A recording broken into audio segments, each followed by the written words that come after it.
Hey everyone, it's Mikki here. You're listening to Wikipedia, and this week on the podcast, I speak to Kristi Storoschuk, a passionate researcher, science communicator, and PhD candidate at Queen's University. Kristi's research focuses on exercise physiology, metabolic health, and the fascinating world of nutrient exercise timing. In this episode, we dive into topics like mitochondrial biogenesis, fasted versus fed training, and Kristi's broader research interests in improving metabolic health and blood sugar regulation. Kristi also shares her insights on the practical applications of her work, touching on how science can inform our day-to-day choices in nutrition and exercise.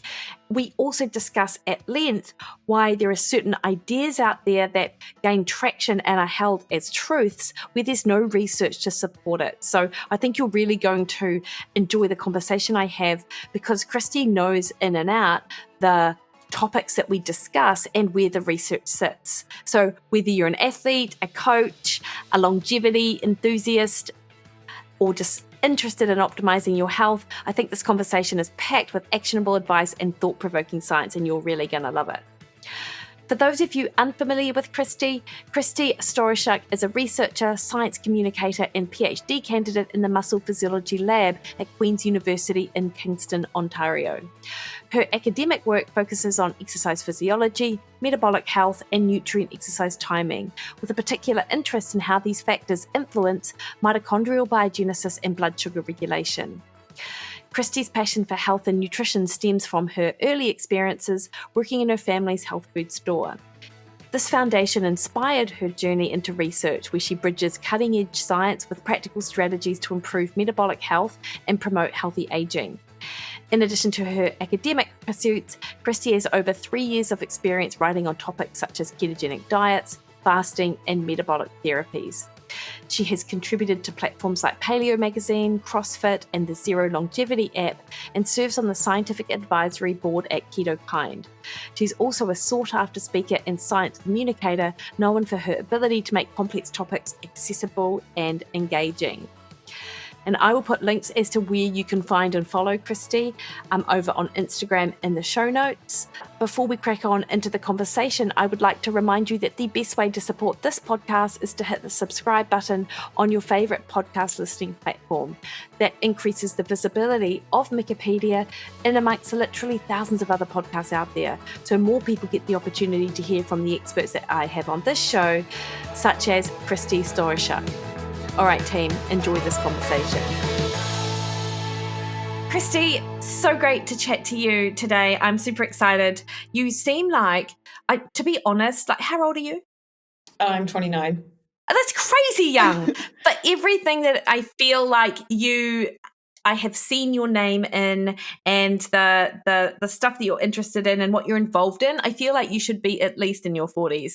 Not that you look like you're in your 40s. Just so you know. I didn't take it that way, but no, thank you for saying that. I definitely don't feel the same, but yeah, no, you've been on my radar since the beginning, so it's a pleasure to be here and an honor to be speaking with you today. Amazing. And I feel like you actually, like a lot of your both personal interests, your previous sort of work interests, and of course now your study is really based in areas that we just want to understand more about. And they're sort of coming to the fore in the more public space on social media, and people tend to have a lot of big opinions on things like fasting and mitochondrial health and exercise, obviously, and diet.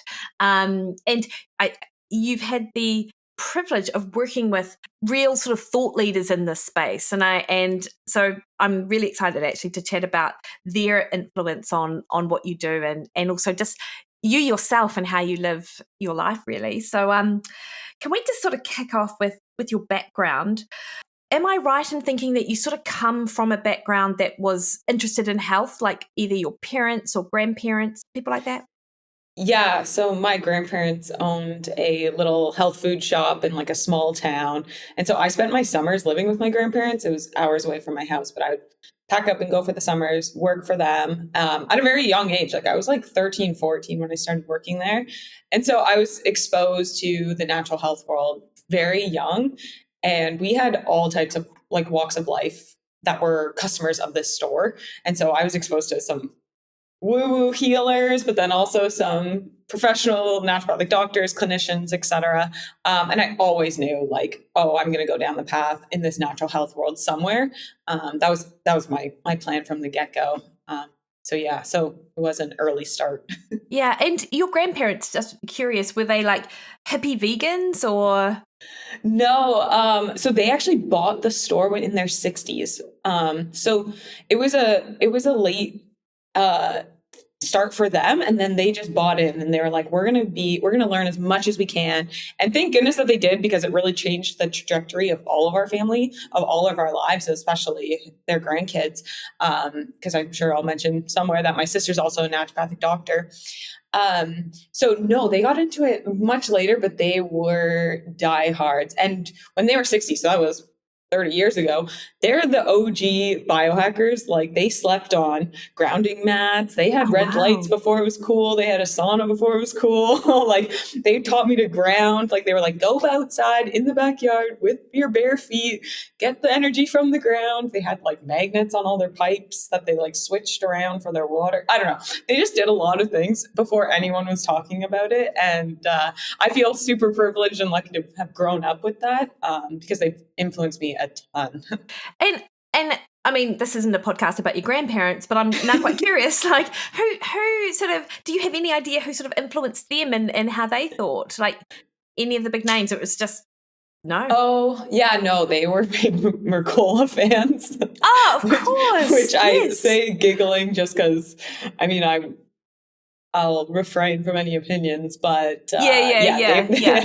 They're like the classic, like, what I read on the internet is truth, 100%. Yeah. They'll buy into anything. So market to them. They're a target market. Oh, cool. And so you mentioned obviously just then that your sister is a naturopath, and you yourself were interested in naturopathy, but then sort of moved on. Yeah, I mean, I watched my sister go through naturopathic medicine, the college here in Toronto, and honestly, like, it's for her, she loves it, but I witnessed what she did, and I was like, that's not for me. And then I decided, I guess, in like third or fourth year of my undergrad, that I wanted to go into research. I wanted to get a PhD. I wanted to get a doctorate. I knew that for sure. And then PhD, I was like, oh, it's free. If anything, you get paid. Like, people always complain about not getting enough money from doing PhD research. And I'm like, it's free school. That's pretty sweet. I'm not going in debt. So that's what really started my whole journey in research, is that knowing that I wanted to get a doctorate. I wanted to go down the research route. I had more questions than I had answers. And I was interested in all these like kind of niche health topics. And at the time when I was looking at opportunities, exogenous ketones and the ketogenic diet was just starting to emerge. Dom D'Agostino was on Joe Rogan at the time. I listened to that interview and I was like, oh, this is so cool. I'm going to email every single prof in North America that studies ketones and hopefully do a PhD with one of them. And lo and behold, Dom D'Agostino hires me into his company because he wasn't accepting new students at the time. I was kind of taking a gap year. So I ended up working for him post undergrad, just working in science communication, and eventually getting into the lab and doing some volunteer research work with his lab. And then I rode that wave for a really long time, just doing kind of just freelance science communication work. Although I did have a full-time-ish job with Zero, the fasting app, Zero. So I was working as their head science writer for a while before they switched to Zero Longevity, and before I started my own school. But anyways, I rode that wave, and then I just had to kick myself in the butt and say, Kristi, you were on a journey to go back to school and you put that on pause, and now's the time. And so eventually I ended up applying for PhD programs, and now I'm here in my fourth year at Queen's University. Amazing. And do you know what? That's such an opportunity, I think, to really it's so easy to sort of go down one route, particularly when you're young and you're like, right, this is what I want to do. And you go, if you went straight into your PhD right after your sort of undergrad, you might not have really ended up where you eventually will. And of course, research is great because once you get your PhD and you've got publications, feels like the world can be your oyster in that sense. But you had a lot of experience with other projects and is just working in them, and obviously with the fasting and the ketones, like I feel like you would have been exposed to quite a few different methods and ways of doing things and ways of thinking. Would have been really good actually to have that in your background before you start your PhD. So sounds like a really good way to do it. Yeah, I wouldn't have, I don't think I would have been researching what I was truly interested in without that experience beforehand. So yeah, it was definitely worth it.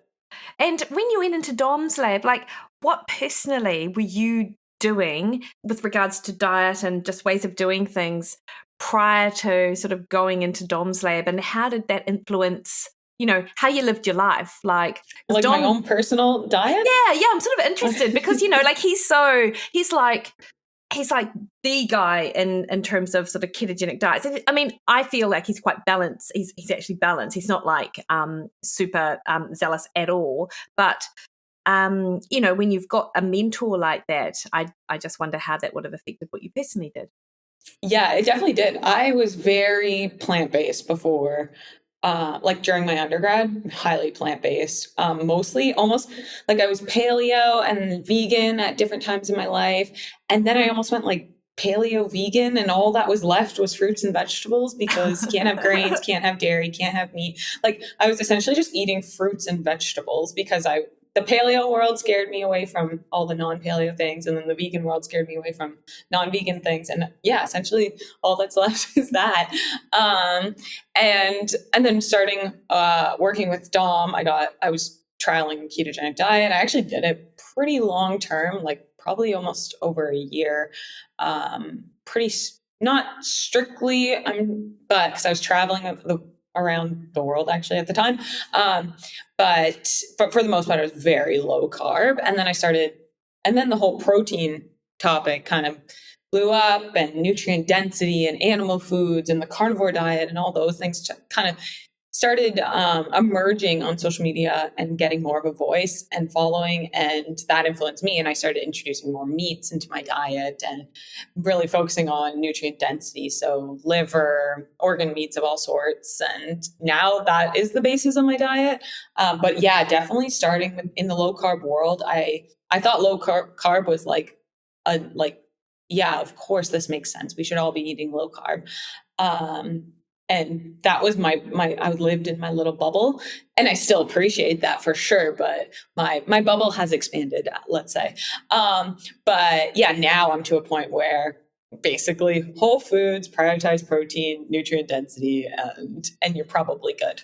Yeah. And I feel like that's sort of where lots of people land after going to extremes, right? Like you almost need to spend time at the extremes to appreciate that the middle ground is probably a better way to be, which is quite different from everything in moderation, which is the popular public health message. But I feel like your approach now is much more moderate from that whole foods type.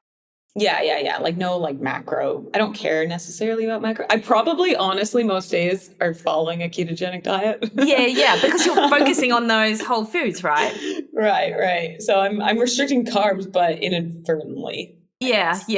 And Kristi, before obviously I want to talk to you about your research, but I'm super interested to know where you're at with your training right now, because I either see you up at 4:30 doing CrossFit or out running a marathon, and I do feel like you've actually shifted a little bit in your training habits over the last couple of years from what I've seen on social media. So is your background CrossFit? Is that sort of why you started with the paleo-ish type stuff?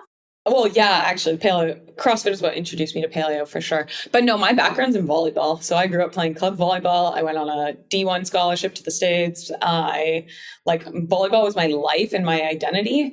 That is not my identity at all anymore. I started CrossFit in high school, just kind of recreationally with my friends. We both joined the gym at the same time, and we'd go every morning before school.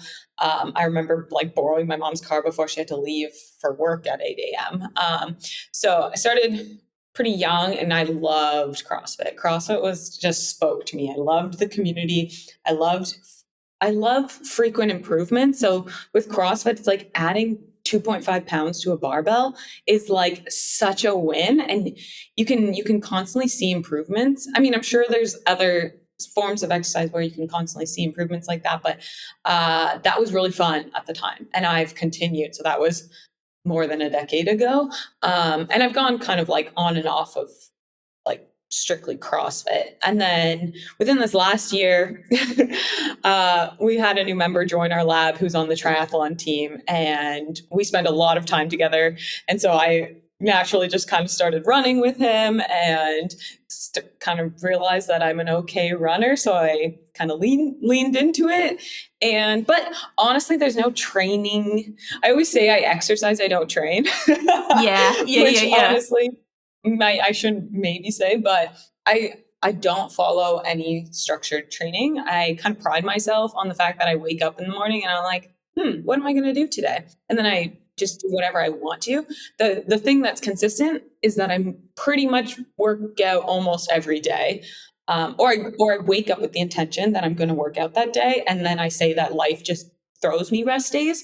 I don't plan rest days because life's busy and it'll come. Like, what if I plan my rest day when I don't actually have that much to do that day? Then I kind of waste it if it comes in at a time where I wasn't expecting it. So anyways, I like the fact that I enjoy my exercise so much that I can just wake up and be like, what do I feel like doing today? And I know and I appreciate the fact that just doing anything is better than nothing. So I'm not, it doesn't make me anxious or stressed not following a training plan. Yeah, you're not like oh no, I haven't got 3 of these particular sessions in this week. Like that actually doesn't matter because you're right. And what you speak to is just habits that have clearly been formed over a lifetime. And I feel like I'm talking to a far more talented younger version of myself, actually, because what you describe with like getting up in the morning, borrowing your mum's car and going to the gym, I did that. And it was just what I did, and now I do follow training plans because of the ridiculous ultra runs and stuff that I tend to enter. But that whole idea of the question isn't, am I going to train today? Or am I going to work out today? It's, what am I going to do? And I feel like that's the better question to ask. You're not having this mental battle of will I, won't I, which so many people get caught up in. And so if you just make the decision that you're an active person, then decision fatigue gone. You're just getting up and you're just doing what you need to do. 100%. Because I don't feel like working out every day. It's not like exercise is easy for me, or like yourself as well. Like people who exercise regularly, it's not like they're like, they really, really want to hurt themselves in the gym or hurt themselves on a run or something like that.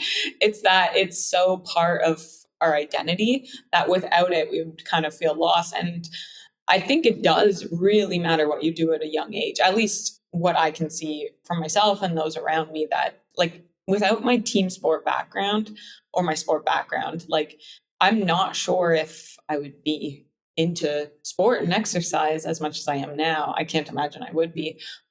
So I'm a big advocate for young team sports, movement, exercise, etc. Getting into the gym young. Yeah, or getting moving young, not necessarily the gym, but yeah. I totally agree, and I do really kind of despair over what the younger kids the environment younger kids are sort of growing up in now. Or in fact, it feels to me like there are a couple of different camps. I mean, there's more than just 2, but there are the kids that do 18 different sports throughout school, and so their parents are running themselves ragged because they're taking them to every single team sport and things. But then there are the kids that just come home and just do nothing and sit in front of screens. And the prevalence of people who just actually are quite sedentary. Like I'm in nutrition, but exercise is the thing that I think is the biggest dial mover with health, and that's starting early and remaining active. And I feel like even though everyone knows that you should be active, for whatever reason, people aren't, and that's the thing that actually, if anything would keep me up at night, it would probably be the amount of people who do not exercise would be the thing, not how shit people's diets are. I know. And I think about it all the time. I'm like, what do people need to motivate themselves to just buy in? Like, what do they need to buy in? Because I'm bought in. I know exercise is going to reduce my risk of disease. It's going to increase my longevity, reduce my risk of mortality. and help me live a longer, more vibrant life. So I'm bought in. That's what motivates me on a daily basis. But like, do we need to like shout it more from the rooftops? I'm not sure. Like, I don't think people appreciate what exercise does outside of body composition and weight loss. Like, if we removed that and just thought of, oh, our bodies just need to move to function properly, if people appreciated that versus being like, oh, I want to lose weight, so I'm going to start going to the gym. No, it's like, you want to live, so you're going to start going to the gym. 100%. And I feel, and it's almost like people don't see their future selves. They only see what's in front of them right now. And if they're not hurting right now, then, you know, why would I bother putting myself through this discomfort if I'm actually feeling fine now? And I've got a friend who also talks about it, and he's like, well, yes, even if they are unwell and they're not, and, you know, their quality of life isn't great, at least it's familiar. And so actually people just want to stay with familiar. And so it's trying to get sort of people beyond that. And it's the question, right? It'll be that not $1 million question. I probably need to change that to $1 billion question.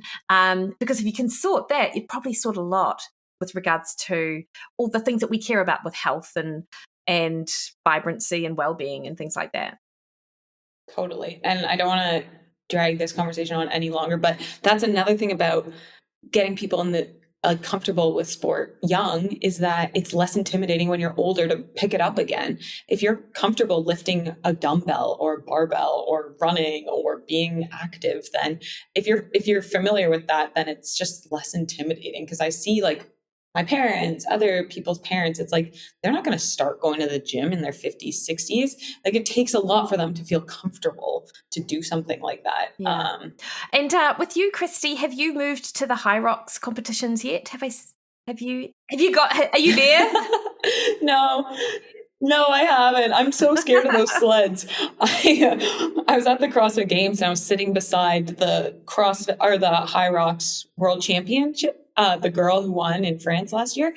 And I was like, okay, be honest, how hard are those sleds? Because like, I want to consider competing. And she essentially was just like, it depends where you are, the humidity, what the turf is like, etc. So it kind of changes where you compete. But no, I think I need to increase my strength and be faster. They're running sub 4 kilometers in between all of those. Oh, you could totally do that. I don't think you've got any worries of that at all. Maybe I don't know about your strength because I only see what I see on the internet, but I have absolutely no doubt you'd be fine on the running and the endurance stuff. Well, maybe one day I'll compete. It's definitely on my radar. 29. You've got years and years and years ahead of you to think about this. So, Kristi, can you give me a little rundown on what you're actually working on right now? Tell us about your PhD, because this is what I really want to talk to you about. And I will preface this by saying that I did a mini Wikipedia and I was talking about mitochondria, and I had said, what did I say? Something like Zone 2 increases mitochondrial biogenesis. And you messaged me afterwards and said, hey, awesome, I'm studying this. I don't think that happens. Send me the paper to show me that that's the case, which I loved actually, because that's what I say to people as well. When you hear them that they're wrong, like you called me out, but not in a mean way. You were just like, hey, if there is a paper, let me know because I'm studying this and I have not found it. Which just, well, one, it made me, like, everyone falls prone to this, right? Like, you hear a couple of people say it who you really value and respect, and you just assume that they are right. And so you just parrot it back. And I see this in social media all of the time with lots of things that people say. But your research is sort of looking at areas about mitochondria, isn't it? About biogenesis and that whole area. Yeah. So just to be fair, I am so guilty of doing that as well. So it's so natural. No, totally. I appreciate it. It's good because you don't want to go around spouting misinformation. Like you want to try and be as accurate as possible. For what it's worth, I then called myself out the next week by saying, I was called out last week on this, and that's what I said was not actually the case. So I did stand corrected. That's awesome. But no, it wasn't calling you out. It was a genuine question because I was on the hunt, because this message is perpetuated on social media that low intensity exercise is increasing mitochondria and improving mitochondrial content. And I'm like, where are these training studies? Like, I have searched high and low, and I can't find them. So it's kind of a crazy psychological experiment with this zone 2 topic that how many times can we repeat it to the point that people believe it's truth without any evidence? It's very interesting. But no, just to kind of bring us back to what I'm saying. So yes, I'm in an exercise physiology lab, muscle physiology specifically. Our lab studies the regulation of mitochondrial biogenesis. And this was super intriguing for me coming into this lab, and why I chose this lab in the first place was coming from the ketogenic world, because mitochondria are a pretty big topic within the ketogenic world. With its relevance to both type 2 diabetes, insulin resistance, but also neuronal stuff, and mitochondria are often talked about. So I started my PhD. I had many conversations with my PhD supervisor on what I want to study, what I'm interested in. Zone 2 was definitely one of the first topics I brought up, but fasting was another one. And I was always under the impression that fasting is a metabolic stress. Metabolic stress is this upstream signal for all these adaptive responses within our cells to make us more resilient, increase these longevity genes, and increase pathways that essentially lead to greater mitochondrial health and mitochondrial biogenesis. And so I brought this forth to my supervisor, and I was like, I want to do a prolonged fasting study. Let's look at how our mitochondria adapt and respond to fasting and skeletal muscle, because skeletal muscle is our biggest metabolic organ. If we're improving mitochondrial function, mitochondrial capacity in our skeletal muscle, then we would expect that to improve our metabolic health, because mitochondria are the epicenter of our energy metabolism. It's where we turn our fuels into usable energy for just daily living, exercise, etc. But skeletal muscle specifically is responsible for basically our whole body metabolism. And so if fasting, based on what I've heard on social media, what I've read in journals, and a lot of these review articles that say that fasting, caloric restriction activates these energy stress pathways, which we would expect increased mitochondrial biogenesis. So that was my first impression of fasting. That's what I brought forth. And my supervisor kind of questioned me. He was like, we've run a short-term fasting study and we saw nothing. And we've actually run a 48-hour fasting study, also found nothing, because he wanted to use fasting based on animal literature as just a model to study these pathways. So and not even thinking of fasting as an intervention in any shape or form. He just wanted to see like, oh, can this be a way that we can study these proteins and figure out the pathway and the regulation of everything. And so that kind of threw a wrench in what I just thought was common knowledge, that fasting is a metabolic stress.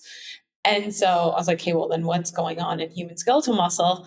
So we conducted a systematic review where I essentially did a search to find all the studies that have been conducted in humans, mice, and rats.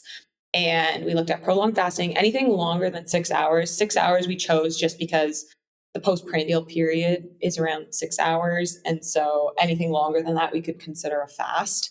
Although no one would necessarily say like 7 hours of fasting or 7 hours of not eating is fasting. But anyways, no one's really studying that in humans. Anyways, that was more rodent stuff. And the conclusion from what we found, we looked specifically, I guess I should take a step back as well. We looked at a specific pathway that should be activated if our cells are under energetic stress. And that's the impetus for that. The signal for that is the activation of something called AMPK, AMP kinase. And so if anyone's familiar with any of this longevity stuff, then an upregulation of AMPK is a good thing, because that's the upstream kinase for different pathways. But in terms of mitochondrial biogenesis, it's the upstream kinase for a protein called PGC1 alpha, which is often referred to as the master regulator of mitochondrial biogenesis. So if we get the activation of this pathway, the AMPK PGC1 alpha axis, we would expect, although this is kind of I'm oversimplifying because there's so much nuance with this pathway, and PGC1 alpha, an upregulation doesn't necessarily mean we're growing our mitochondria, but that's definitely a discussion for someone else and also another time. So, but it is an important pathway and still highly studied right now for mitochondrial adaptations. And so with what we found that in rodents, there is an upregulation of this pathway in skeletal muscle. Although our results showed that it was way more inconsistent than what is commonly communicated within the literature. So it's not always the case that a fast is going to increase this pathway. But in humans, we found essentially no evidence that it's occurring. So the studies that were included were up to 48 hours. So not eating for 2 days was not an energetic stress signal for our skeletal muscle. And there's other studies that didn't meet my inclusion criteria, but up to 72 hours where those energetic stress signals are also not changing. So 3 days of not eating versus 6 hours in a mouse or a rat will cause the upregulation of these pathways. So I've got a few questions. So first of all, when I'm thinking about human trials versus the rodent or mouse studies, you mentioned 6 hours. Is that like, I've often heard that is like worth 3 times the amount in a human in terms of a time. I don't know if you can like multiply it as cleanly as that, but 6 hours is a long time for a mouse compared to 6 hours for a human. Is that one of the reasons why you sort of look at the different? Yeah. So you wouldn't expect that in humans after 6 hours, but after 48 hours, that's an equivalent time frame. I'm not actually sure the equivalence. I remember did like a calculation, and I feel like I did add it to our publication, but I can't remember. Oh, well, other than so I'm even just looking at the publication right now, and mice lose 5% of their body weight in just 6 hours of fasting, which is and over 10% in 24 hours. So 24 hours of fasting for a mouse, they lose over 10% of their body weight, whereas humans lose around 1.4% in 24 hours. So that's a massive difference. That's like 10 times the difference, just under 10 times. But we chose 6 hours just because of the postprandial period, not because of what was documented in rodents. You're thinking, and because I talk about AMPK, not often and not a lot, but with regards to upregulating fat metabolism in athletes. And so if you train, what research shows in athletes is if you train them in the absence of glucose, so they can still take on like protein and fat. But if they do I don't know what kind of, I believe it's steady state training probably for about an hour, then they're going to increase that AMPK activation. But it's working in a similar way, similar to what you're talking about, right? Is that it's like, even though we're increasing fat metabolism, but it's also working at that mitochondrial level in that athlete example as well, right? So fasted exercise is different than just fasting. And so I think that there's a lot to really untangle with the fasted exercise literature, because there are some studies that show no difference in AMPK, but then there are studies that show an increase in AMPK, which we would want if we're trying to adapt to our exercise bout. Then maybe, lowering carbohydrate availability before exercise gives that greater metabolic response or metabolic stress response. And then that would signal for this adaptive response that we're looking for as an athlete, or just anyone, because the adaptations that are promoting performance also promote health. So they're applicable to anybody. But yeah, sorry, I don't even know what your question was. And so I'm wondering whether it's acting in the same way. Like if you're, I guess my question is, would exercise accelerate that AMPK pathway, even if you've got food on board? So you used fasting as the stress, but if you've got food that isn't glucose and you exercise, are we doing the same thing with our mitochondria? So does lowering glucose availability before exercise? Yeah. So they might still have some food, so they're not fasting, but is that still acting in the same way as, for example, the postprandial fast or the fasting that you were looking at? So my stuff was all at rest. And So when we add exercise on top of a fast, so whether that's an overnight fast or even like within a day postprandial, like if you ate breakfast and then you didn't eat all day and then worked out 8 hours later, it is a different metabolic state that we're going to be exercising in, and glucose will respond differently. Liver glycogen content will be different. Muscle glycogen won't be different. So even when you wake up in the morning, whether you eat or you don't eat and you go and exercise, your muscle glycogen is going to be the same. It's liver glycogen that's going to be different. Blood glucose might be different because if you eat carbohydrates, you're going to have an elevation. So we can kind of also, what you're getting at, I think, is that we can also just put low carb or protein only or fat onthere within that group of fasting. So just carbohydrate availability. If we're different that, then there are some studies that do show that you're getting more of an adaptive response within skeletal muscle when we reduce carbohydrate availability prior to exercise. But there's also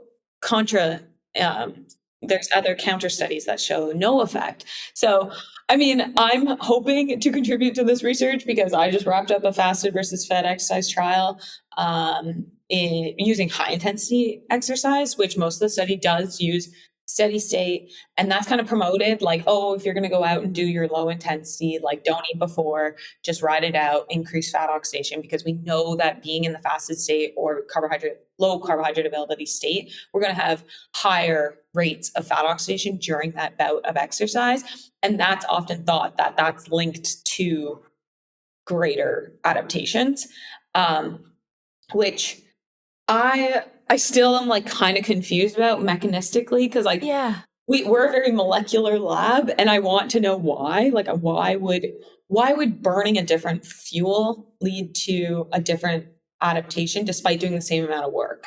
That to me is like a very odd question or an odd like what would be going on? Yeah. Is it to do with the increase in ketone production, and ketones act as a signaling molecule, and you wouldn't get that if you were in a higher glucose state?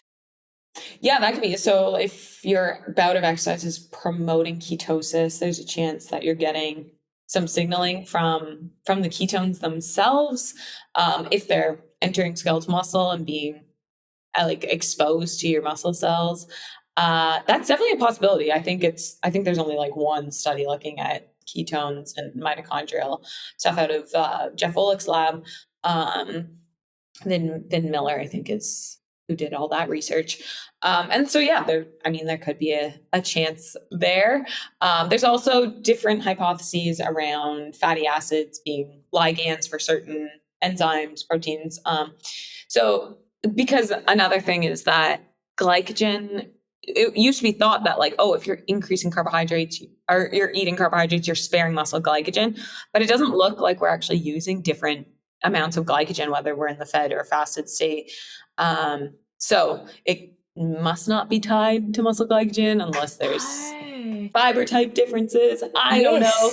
It's definitely a very interesting topic, and it's being applied though, so we need to understand it. Like athletes are definitely using fasted exercise thinking this is going to be like train low and then compete high type thing, but I'm not sure what I think. Like I'm definitely on the side of I think that there's enough evidence to make hypotheses around fasted training, but whether it's a strong enough reason to adopt that, especially if it's someone like, oh, I feel like crap during my fasted workouts, but I'm going to do it anyways because I heard it's good for me. Like that, versus someone who's like, oh, I love my fasted workout, so I'm just going to do it. Whether like what percentage benefit you're getting, I'm not confident in, but I'm curious enough. I'm convinced enough. Well, obviously I was convinced enough to design a whole study and dedicate a year of my life collecting data for that there could be something different going on. But I don't think it's like nail and coffin if you need to train low. Because there's amazing athletes out there that definitely don't train low and are still performing really well. So Kristi, I've got another couple of questions just on the mitochondrial, the rested, fasted stuff, your review that you did, and then I want to get back to this conversation. But is like you mentioned that you're looking at skeletal muscle AMPK activation. Is it people who think differently? Are they looking at like AMPK in in other tissue? Is that why there's this sort of like different interpretations? Like, why is it that everyone thinks that it's just a known fact, quotations used, that fasting increases mitochondria, where actually this is not what the research says? That's an excellent question, because even before this, like, I had no appreciation for tissue specificity. So perhaps in the liver where energy would be depleted. So even to get back, like, what's the difference between humans and rodents and why would they respond differently to fasting? So metabolic rate's a huge one. So they're losing a ton amount of weight in such a little amount of time. They're also reducing their muscle glycogen, which humans don't. And if like up to 72 hours of fasting, there's no decrease in muscle glycogen, which means that there's no energetic stress, because the degradation of muscle glycogen is regulated by that energetic stress signals as well. So we need to essentially demand more from our muscle, like energy demand, in order for us to send the signal that we need to start depleting muscle glycogen. And fasting does not seem to be doing that, at least up to 72 hours. I'm sure there's longer studies that have looked at it as well, but not for the sake of this review. And then also something that's not in the review, but I wish I added to the discussion, is that rodents tend to move more when they're fasting. So during their fasted hours, it's probably an evolutionary thing where they're trying to scavenge, look for food, et cetera. So they actually increase their voluntary movement. Whereas humans, during fasted hours, we reduce our movement, our just non-voluntary, or our voluntary movements actually start to reduce. So maybe we're seeing a response in rodents because they're actually exercising, like they're increasing physical activity, and then we're taking their muscle and they're like, oh, fasting caused this, versus a human who doesn't eat anything. We're actually reducing our energy demands. The capacity of our mitochondria at rest is well in excess of what we need, what we're demanding from our body. If anything, we're reducing our energy demand by fasting. And the stimulus to tell our mitochondria to grow and be better, bigger, stronger is to increase energy demand, not just reduce energy input. So that's a big difference as to probably why we're seeing this discrepancies. But then back to your tissue specificity, like, yeah, in these reviews, people will just cite like prolonged fasting increases AMPK, period. and not talk about, okay, well, was it in the liver? Was it in the brain? Was it in the muscle? Like, what tissue are we talking about? Because we're going to see a different response. And then these reviews kind of that are promoting fasting for metabolic health will create these beautiful diagrams, and then just link fasting down to AMPK, down to PGC1 alpha, down to mitochondrial biogenesis. And then the reader just looks at the diagram and they're like, oh, okay, well, fasting does this. And we know in muscle, if we increase that, then that's good. So I think there's just like leaps in logic and a little bit of just assumptions that are made. And that's leading to different clinical recommendations, which I think is very important. And it also takes away from what we know exercise can do. And if we're using fasting as a replacement for exercise, I think that could be a potentially damaging or dangerous message. Because if we're opting for not eating or having to go for a run, people might opt for the fast. I think so. And just the number of people who would prefer everyone's in a different camp, but obviously in the work that I do and helping people with fat loss, diet is always almost the easier thing to implement than it is to do the training. Now, you said something, and this is a question I did have for you, because I've heard you say this before as well, is that exercise and fasting are both a metabolic stress. But in one case, in one scenario, you're actually doing something, so you're expending energy. Whereas in the other one, you're just taking away from the energy intake. So they can have quite different effects. Like all the adaptation can be different. Can you sort of expand a little bit on that? Because it's sort of basically you talking a little bit more about why exercise isn't the same as fasting, even though people will sort of compare them like they are. Right. And so this comes back to kind of what I briefly mentioned about how our mitochondria respond. So in order to send the message to our mitochondria that we need more of you, we need you to be functioning better, we need to exceed our capacity. So we need to increase the demand for ATP because mitochondria produce the ATP for our cells. And we can only do that by increasing energy demand. So when we reduce energy input, so if we're fasting or restricting calories, that's never telling our mitochondria that we need to increase how much ATP we're producing. So the only physiological circumstance that I can think of that would do that is movement, muscle contraction. And so exercise is essentially the only way we can increase our mitochondria in our skeletal muscle and send those signals that we need more of you. We need you to be functioning better. So, I mean, I'm under the impression that exercise is the only way to activate mitochondrial biogenesis. What about cold plunge? Yeah, that's true too. Actually, I don't know enough about cold exposure to be honest, because that's how PGC1 alpha was initially discovered. It was called a cold inducible protein. So like the first paper, I think that documented it. And it was also referred to as a fasting inducible protein. So I might have to conduct a systematic review on cold exposure now. But no, I'm not actually sure. Yeah. I'm not sure. I don't know enough about that. Yeah. But it could be possible. But do you know what? That makes so much sense, doesn't it? Like logically, like the adaptive process, the demand on the mitochondria is obviously occurring with exercise, and it's just not the same when you just don't eat. And the body's actually trying to pull things in and conserve a little bit. And I think when I heard you say that on another podcast, cannot remember which one, and that was the first time someone had very clearly spelled out the difference between them in a way that I really understood. And I'm like, okay, well, you almost don't even need to explain any more than that, because I think that in itself is just such a, people can wrap their heads around that. Whereas, and ultimately, I mean, I guess you're a science communicator, so you're very good at communicating the science, but that's language that people can understand. Oh, you're right. I don't actually have to do anything but just not eat. It's so different from the effort of exercise. Right. Well, yeah, especially when you understand that we have enough energy on board to live while fasting at rest. Yeah. And I do want to mention though, because fasting is an amazing tool for metabolic health. And I don't want my take home message to be devaluing the use of fasting.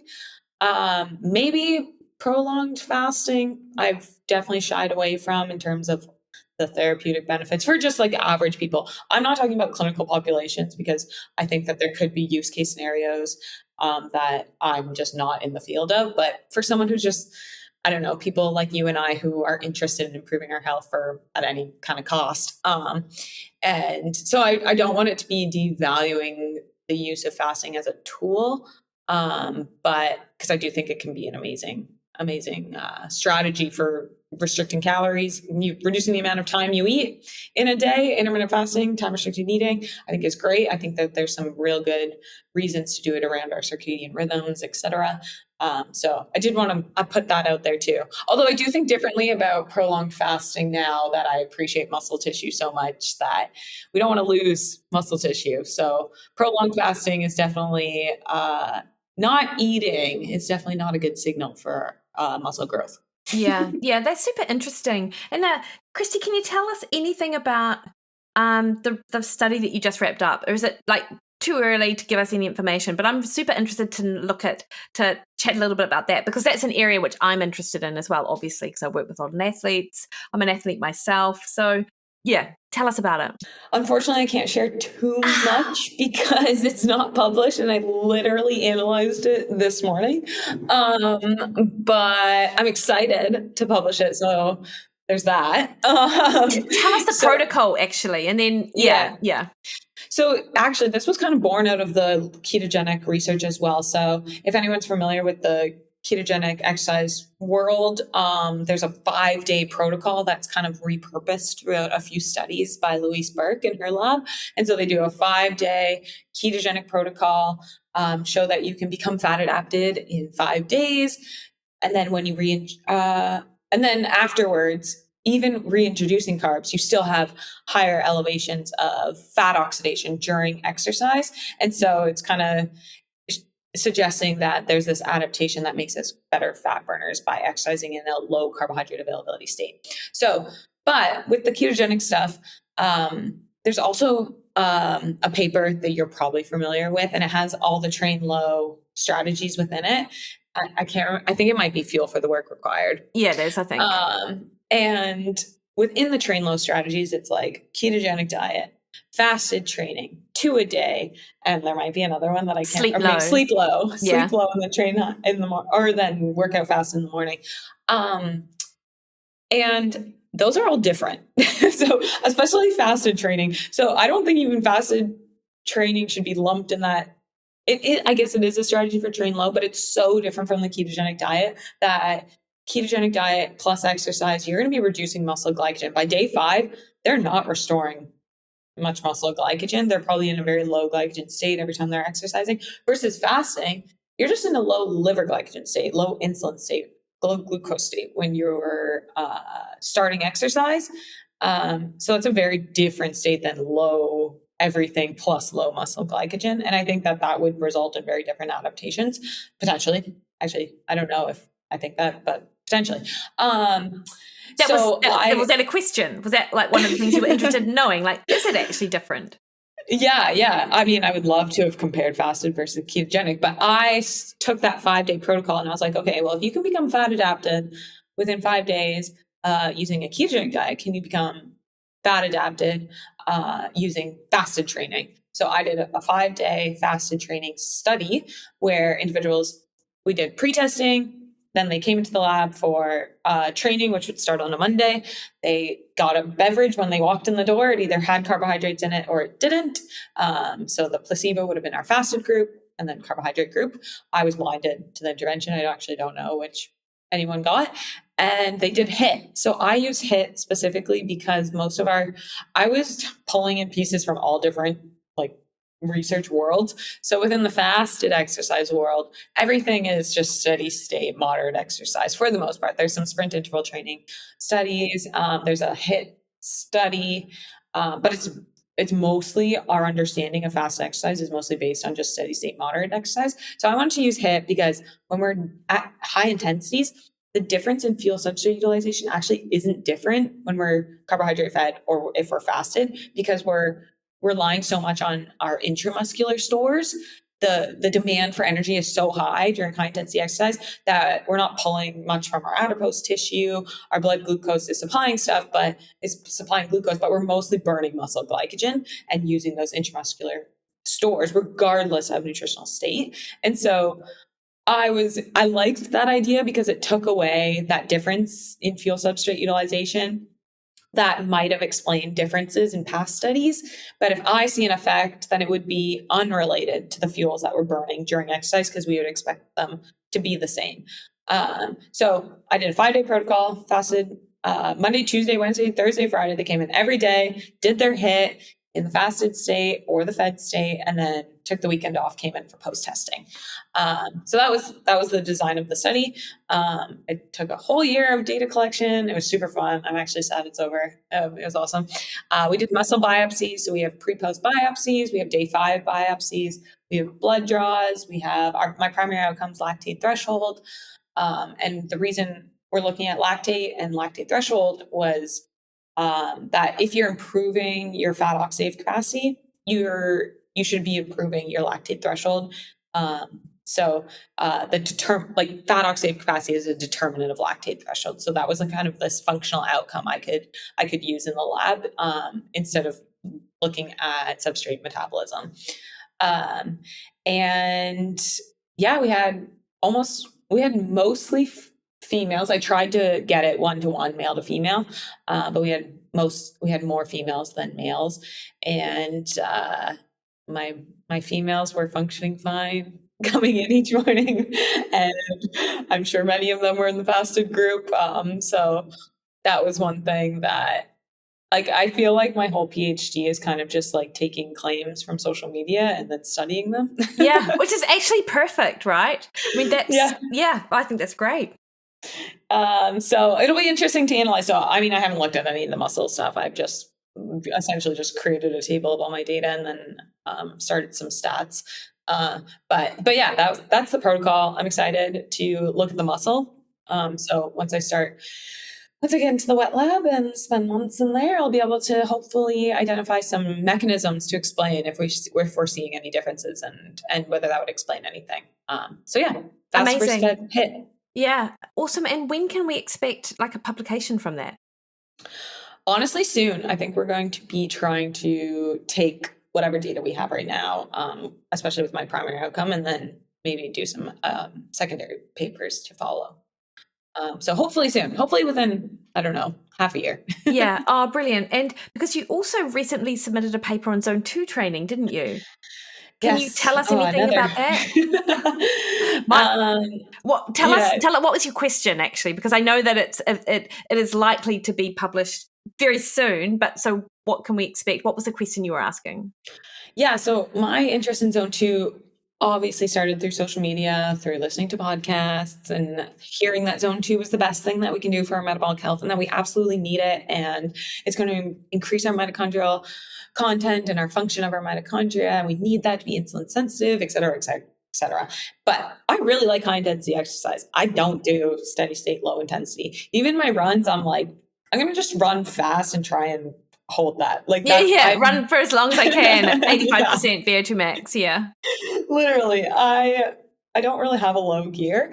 And so to me, I was like, oh, do I have to do this Zone 2 stuff? Like, I want healthy mitochondria. I want to live a long and healthy life. And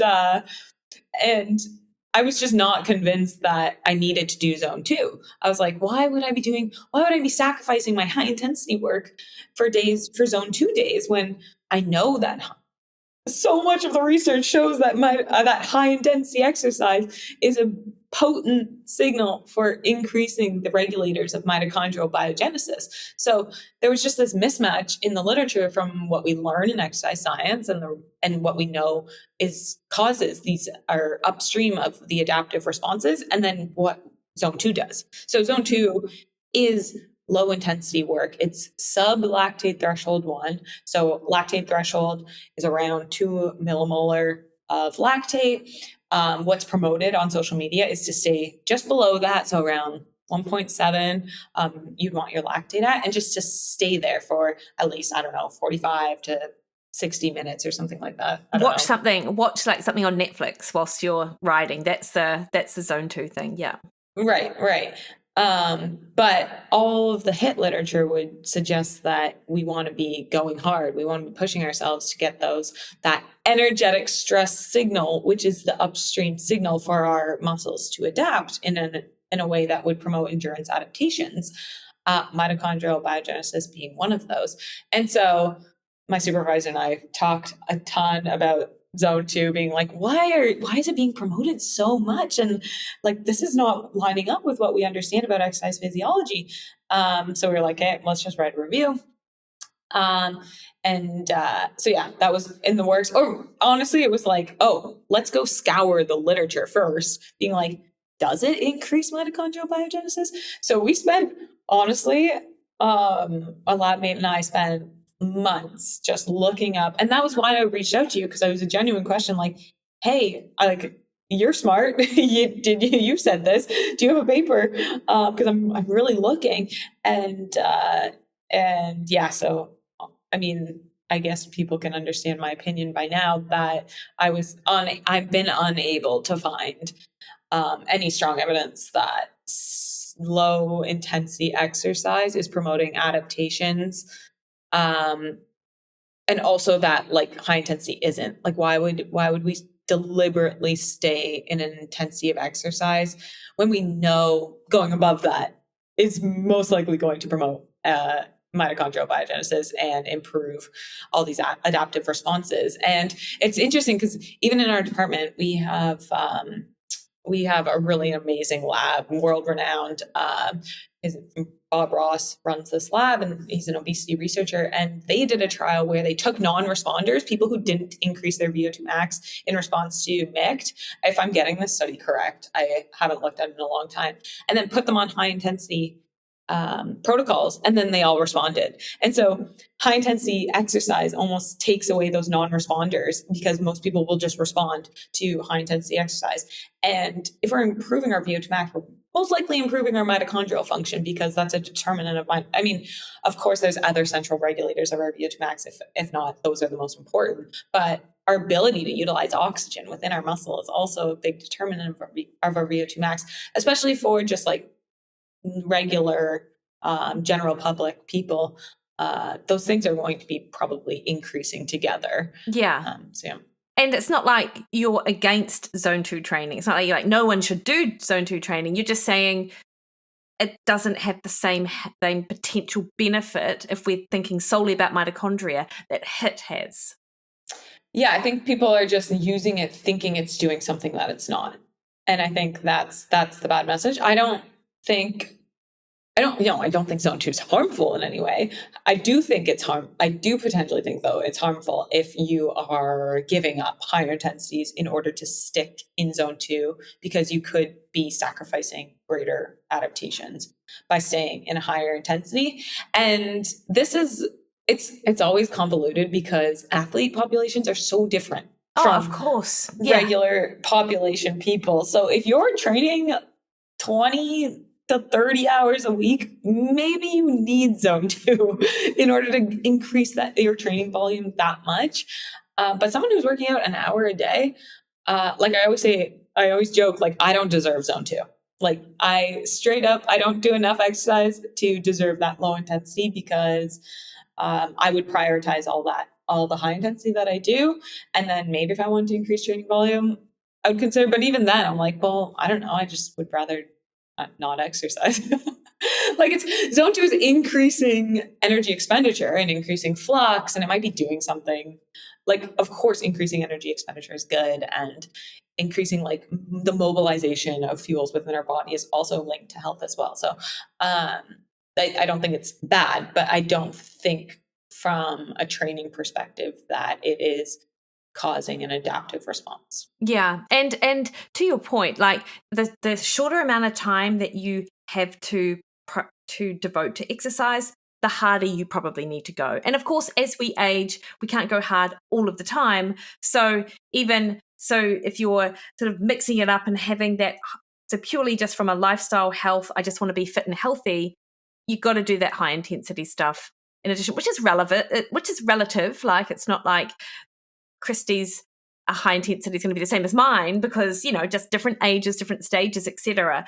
But I mean, everyone can still do higher intensity based on their sort of starting point.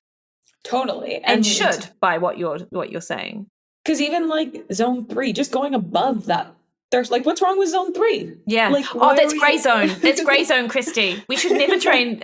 No, it's not true. But, and actually, to your point as well, I feel like with because I think Stacey came out saying women shouldn't do zone 2, like which isn't what you're saying, but she, for an entirely different and to my mind, not I don't think that's a good recommendation, and it isn't even really backed up in the science anyway. Women can do zone 2. And if you're an athlete, of course you do zone 2, because it's part of your training program, particularly your endurance training. But yeah, I'm also convinced that women can also do fasted training. Yeah. Or I'm not convinced that women can't do fasted training. Maybe Yeah. I know literally decades and decades of fasted training has been, I've done it. All my friends have done it. Like almost every female I know has done it. So yeah, no, I tend to agree. And the thing is that if you're unsure, then just try it, or try eating before you exercise. And how does that make you feel? It's all actually about that and that personal, individual sort of experience, right? The benefits of exercise, I'm pretty sure, are just doing the exercise. Yeah, I like it. So adding that extra % on top from some sort of nutritional strategy, I do think matters. I do. However, I don't think it's worth it for like quality of life, or I don't know, anything else. But yeah, the women not being able to do HIIT either, or HIIT. Yeah, I don't know. There's a lot of, I think it's just not very empowering for women to hear that we shouldn't be doing hard work. Yeah, I agree. And someone else I know describes it as an anti-fragile, like it's a fragility message actually. And we need to sort of move away from that. Women are anti-fragile for sure. Right. Yeah. I like that. So Kristi, when are you wrapping up your so you're in 4th year. Have you got a year to go? Yeah, I hope to be done in a year. So I actually started in the master's program and then flipped into the PhD program. So I don't know, that first year was a bit of like a washy. So I hope I'm done in a year. I have another trial starting in the new year. So in a few weeks, I'll hit the ground with that. And that one will be super fun. I'm very pumped for that. That's with in collaboration with Tommy Wood and Andy Galpin. So we're running a trial together, and stay tuned for that. Are you going to tell us anything about it, or we just have to stay tuned? So I'm validating a model of muscle quality, a blood-based model of muscle quality in just a real-world population of people across the spectrum of young, old, lean, obese. So hopefully where you have a spectrum of metabolic health. And we'll be doing a bunch of both functional and molecular markers of muscle quality, and then correlating that with a signature, a blood-based signature. Amazing. And also mitochondrial outcomes and people's zone 2, their lactate threshold. And so I'm excited about that. That sounds great. So, that's interesting because I often think about muscle quality as well and hear people talk about it because, of course, you always hear that people who just have bigger bodies and they may also carry excess body fat will naturally have more muscle mass as well. But to the extent with which that's healthy, that's a question that hasn't really been answered. Right. Yeah. And that was actually an interesting finding from our last publication with also Tommy and Andy, where muscle cognitive function wasn't associated with muscle mass because in just a population, a US population and Hanes, because those with greater muscle mass tended to be just overweight. So their whole body was higher. And so the hypothesis of that you're overweight, so you have more muscle mass, and that's why it's not associated with cognitive function. However, when we put in physical activity and strength, that's where we see it correlating better with these health outcomes, because that's more of a functional outcome. Yeah. Oh, amazing, Kristi. You are doing such interesting research and even it is complex. And I only understand about half of it. But I get the message and I get the outcome. And because you are very good at communicating the outcomes, and you also do, even though you go into social media and you go out when you're obviously super busy, but I feel like you're in this really great position because you're doing the research, but you also have an audience to start talking to as well about this and just get people clear on where the benefits lie in what they do, what they can and can't do. And I think that's really important rather than just, I don't know, not making up stuff, but just, your opinions are based on the research as you understand it, and you're willing to change your mind. I think that's really important. I appreciate the words. I think you think I'm a lot special or more smart than I am. Because don't worry, I'm still confused about everything. That's kind of why I am very silent for the most part on social media these days. In these past years, is I started in science communication, and then as soon as I started my PhD, I just was like, okay, I don't know what I know. I think I know nothing, and I'm almost 4 years in, and I still think I know nothing. But I hope that I'm coming out of the woods slowly but surely. But really, it was just about, I don't want to have to force a message, and I wasn't producing any research, and I really wanted to hone in on that. I wanted to just do good science, and then the communication will come after. I didn't want to have to force myself to create messages that I wasn't even confident in or weren't my own. So I really took these last few years to focus on just doing good science, because that's what I'm here to do. And then I hope to jump back into the social media sphere eventually. But yeah, no, thank you so much for your words and for having me. And yeah, you definitely talk me up way too much, guys. Don't believe Mikki.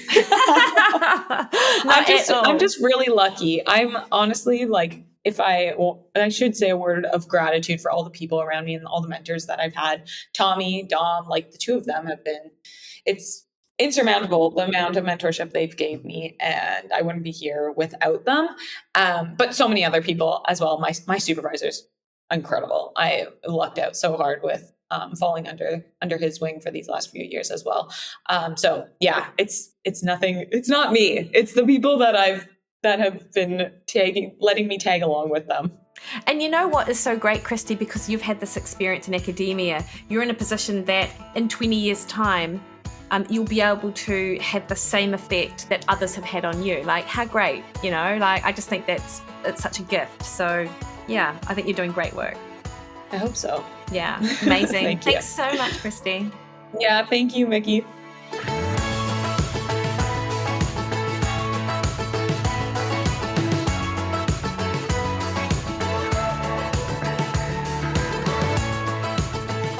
Alrighty, hopefully you enjoyed that as much as I did. You can see she's like I look at Kristi and just think, gosh, she's so young, and I feel like she has an extra decade on her with respect to her wealth of knowledge and her experience in this area. So I'm super excited to see what the future has in store for Kristi.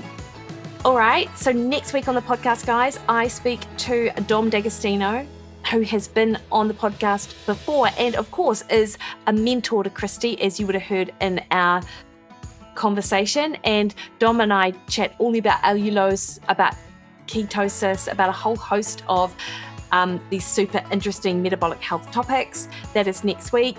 However, if you're listening to this on the Wednesday, there is still time to sign up to my webinar today, 1 p.m. or 7 p.m. New Zealand time, and get the lowdown on the best strategies for fat loss in 2025.